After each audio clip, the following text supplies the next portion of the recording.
you had just mentioned working with the director on trying to develop the ending of the play. What was that whole process like as far as, were you allowed a lot of creative input getting this play produced? Well, the way these festivals work, I mean, this is non-professional theater. You submit a script for a festival like this, which is has fairly significant financial rewards to the winner. I think they had over 300 plays submitted, and if you're one of the finalists, the 10 or 12, then you put on a performance.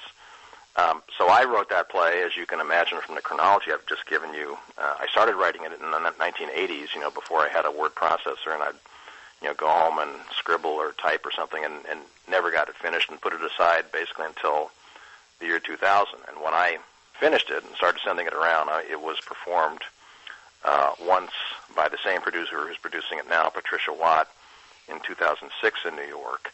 But that was really just a reading, a staged reading. But I considered the play final. The director at that time said, why don't you change this? Why don't you make the ending more dramatic? So I did make it more dramatic. I had the female protagonist kill her child and commit suicide at the end, sort of a Greek tragedy kind of ending. And then when I submitted it to this festival, of course, the first judgment is made by the festival judges who decide what they want to have performed in the festival. But then you get into a dialogue with your director.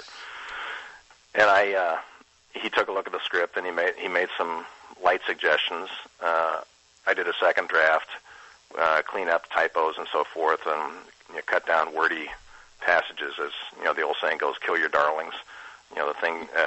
The phrase you think is so beautiful in your head, somebody has to say that on the stage, and so you may not want to keep it in.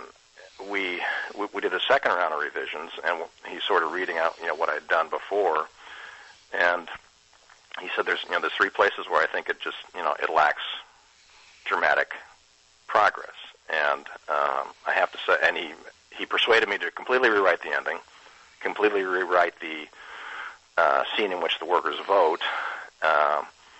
And so those are 2 very, important points in the play when the action turns. So I've never had that happen.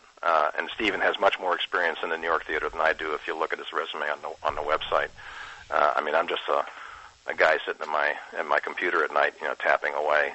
He's actually, he's directed a lot of plays, and so as much as I hate to admit it, somebody else, pointed out some defects in my play. How was that for you? Were you open to that? I'm okay with it. You're okay with it, yeah. Yeah, I think it's a better play. I think it will be more coherent at the end. He was right. The first director who looked at it and said, you really need a much more dramatic arc here. Well, I sort of tacked on this Greek tragedy ending, Medea killing her children, and as Stephen said, I don't think you've really earned it at this point because you haven't built up the action. You can't just say, okay, we're plodding along through Act 1, Act 2. We get to Act 3, Scene 1, 2, 3, 4, and now we're just going to have a murder. It didn't have the proper trajectory. So I said, well, the reason it works that way is because somebody said you need to fix the ending, and I hadn't gone back to rewrite the entire thing. So the end now, I think, doesn't look so much like an accessory on an automobile. I think it makes sense as an accessory on a Cuisinart. It's not something you snap in, snap out. I think it makes sense in terms of what comes